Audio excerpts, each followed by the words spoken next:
ओम शांति।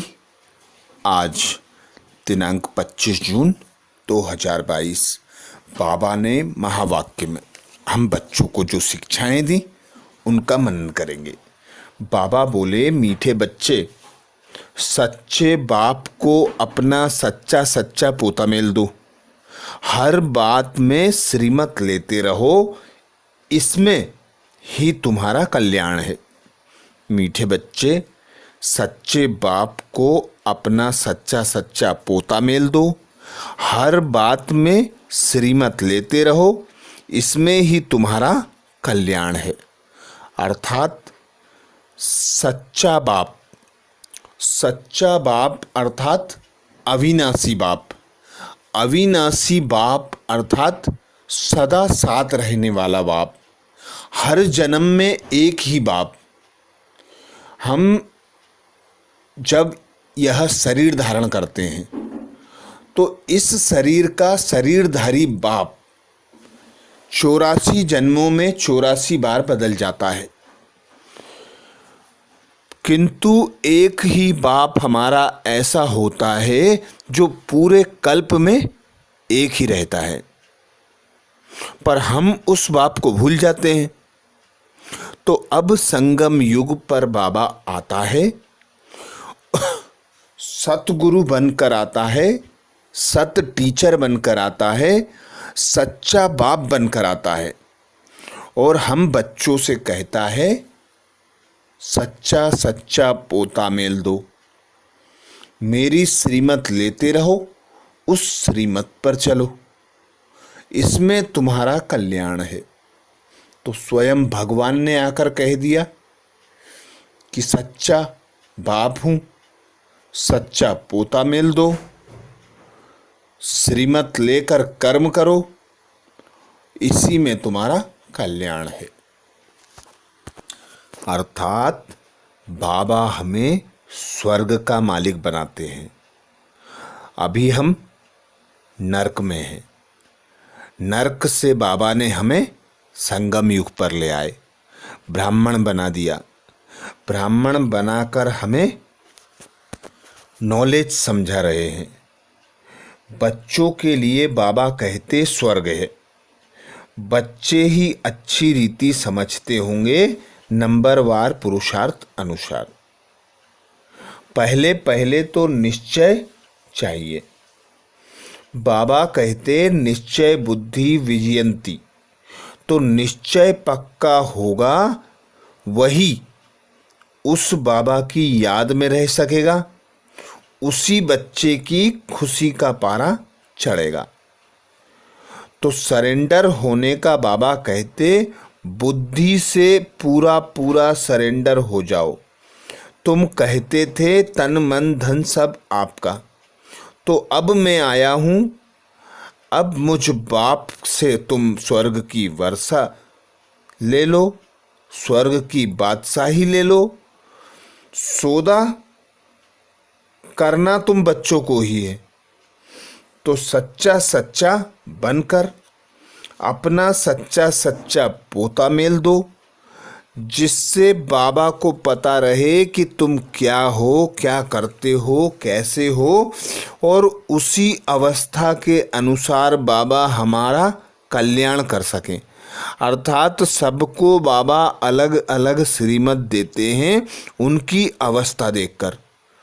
तो हमारी अवस्था बाबा को पता चले, बाबा हमें उसी अनुसार श्रीमत दें, क्योंकि बाबा आया है स्वर्ग का मालिक बनाने।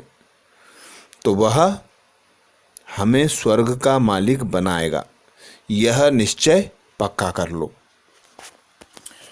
प्रश्न किया बाबा ने, अभी तुम कौन सा सौदा किस विधि से करते हो? अभी तुम कौन सा सौदा किस विधि से करते हो? उत्तर में बाबा कहते सरेंडर बुद्धि बन।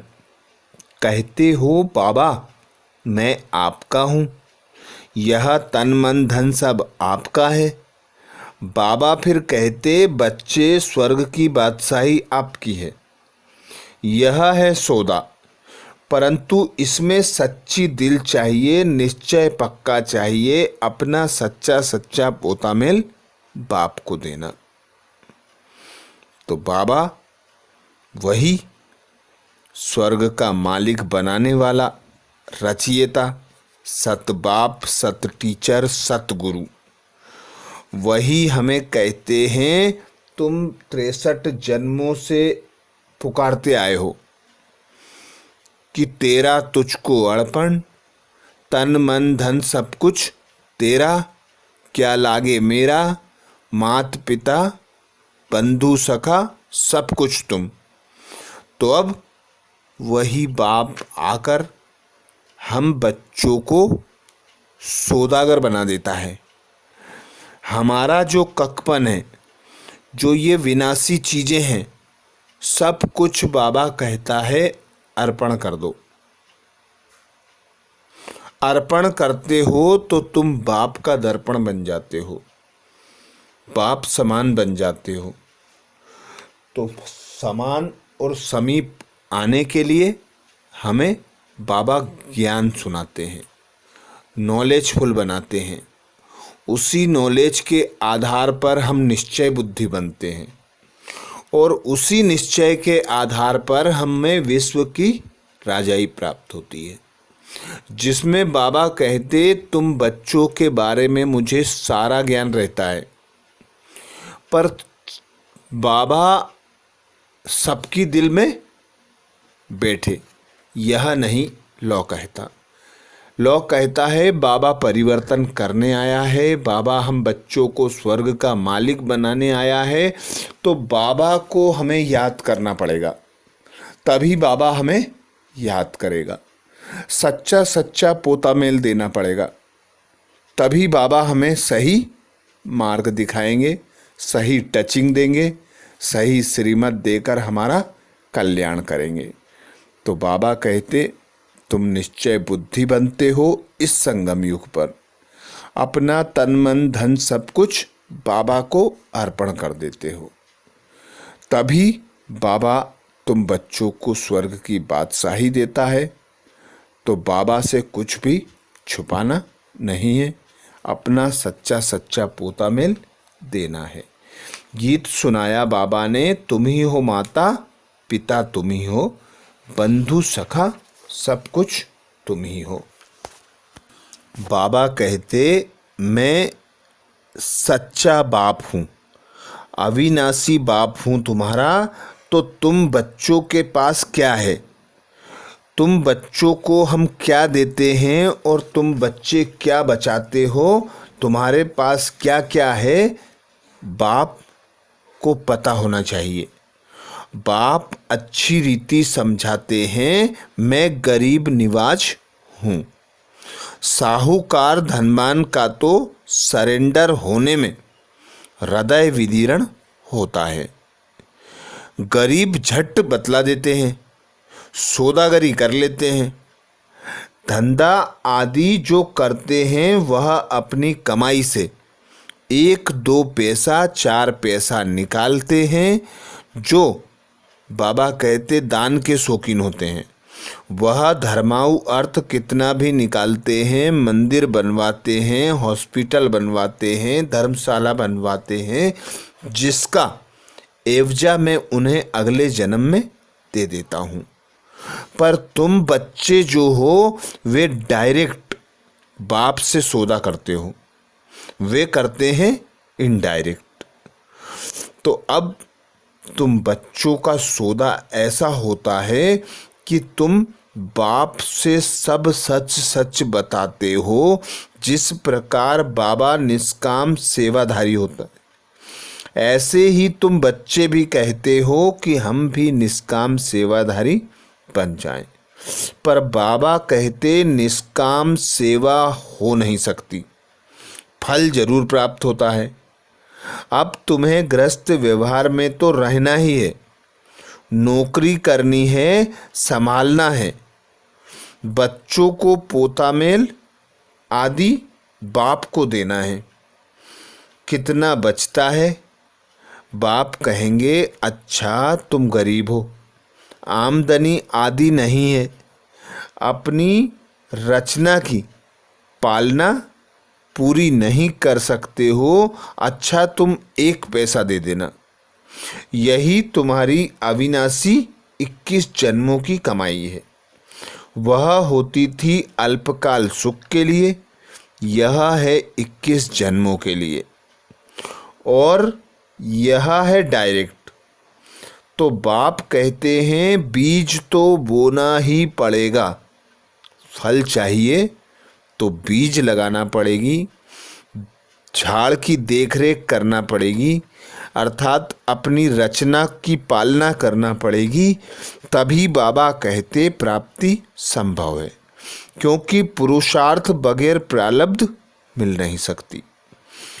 इसीलिए बाबा कहते सुदामे ने मुट्ठी चावल दिया और 21 जन्मों के लिए महल ले लिया। तो सुदामा के समान हम बच्चों को भी अपना सफल करना है।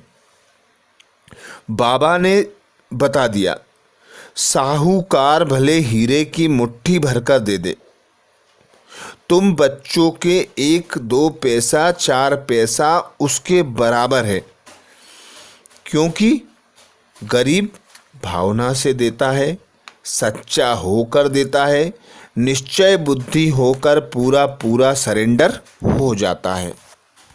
बाबा कहते हैं जैसे जैसे समय नज़दीक आएगा तुम बच्चे समझते जाएंगे कि 1-2 को क्या पद मिलना है। समझ की बात है, बाबा आकर हमें बेसमझी से समझदारी सिखाते हैं, अर्थात कोड़ी से हीरे जैसा बनाते हैं, समझदार बनाते हैं।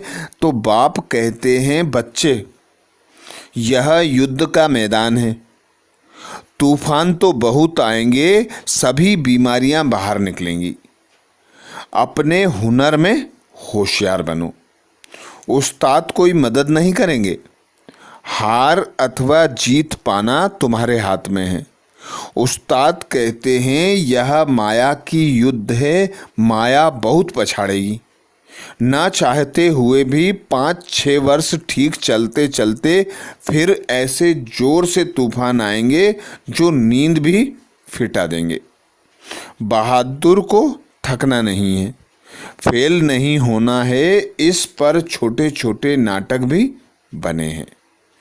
तो बाबा कहते अभी तुम्हारी बुद्धि में सब नॉलेज आ गई है कि पतित पावन आया है, हम बच्चों का सद्गुरु सद्बाप टीचर बनकर आया है, हम बच्चों को ले जाने के लिए।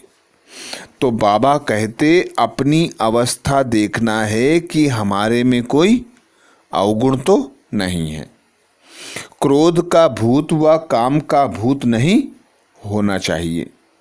लिखते हैं पता नहीं क्या होता है, बहुत तूफान आते हैं, बाबा कहते हैं यह तो अंत तक आएंगे, हैरान होने की जरूरत नहीं, यह युद्ध है, युद्ध में माया तूफान लाएगी, बड़ी जोर से पछाड़ेगी, पर तुम्हें अचल अडोल होकर रहना है, खबरदार होकर चलना है, बाबा को याद करना है। बाबा आपकी कमाल है, कोई नहीं जानते कि आप राजधानी स्थापन कैसे कर रहे हैं।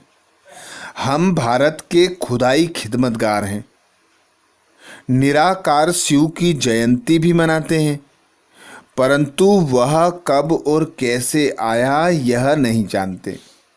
तुम जानते हो कि शिव बाबा हमको प्रजापिता ब्रह्मा द्वारा वर्षा दे रहे हैं, यह दादे का वर्षा है, बहुत करके उनको बाबा बाबा कहते हैं। दादा और बाबा, बाबा है रूहानी, दादा है जिस्मानी, वह सुप्रीम रूह, इस द्वारा हम बच्चों को वर्षा देते हैं, श्रीमत देते हैं। बाबा कहते अब निश्चय बुद्धि होकर यह जो बाप है उसे पहचान लो, उसकी श्रीमत पर चलो। मन मनाभव और चक्र का राज भी बाबा ने समझाया है। बाबा कहते स्वदर्शन चक्रधारी भी बनना है। तुम स्वदर्शन चक्रधारी हो, परंतु अलंकार विष्णु को दे दिए हैं, क्योंकि तुम अभी संपूर्ण नहीं बने हो।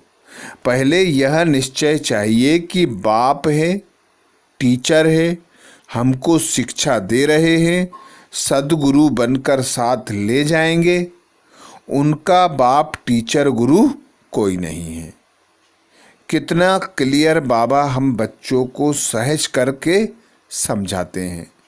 फिर भी बाबा कहते बुद्धि में बैठता नहीं, गृहस्थ व्यवहार में रहते निर्मोही बनना है। हम तो एक बाप के बने हैं, यही बुद्धि में रहना चाहिए। तुमको अंधों की लाठी बनना है। कोई भी मित्र संबंधी आदि हो तो बात करते करते यही पूछो कि पतित पावन पिता परमात्मा निराकार, जिसे तुम गॉड फादर ईश्वर अल्लाह कहते हो, उससे तुम्हारा संबंध क्या है? तुम्हारा लौकिक बाप तो वह है ना, फिर परम पिता परमात्मा किसका बाप है?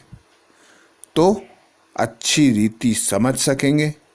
अच्छी रीति उसे समझा कर सबको बाबा कहते बाप का परिचय दो। बाप स्वर्ग का रचयिता है। भारत स्वर्ग था, अब नहीं है। फिर से बेहद का बाप वर्षा दे रहा है, बाप से आकर वर्षा ले लो। यही बाबा सर्विस की युक्ति बताते। वरदान दिया बाबा ने। वरदान में बाबा बोले संगठन में न्यारे और प्यारे बनने के बैलेंस द्वारा अचल रहने वाले निर्विघ्न भाव। संगठन में न्यारे और प्यारे बनने के बैलेंस द्वारा अचल रहने वाले निर्विघ्न भाव।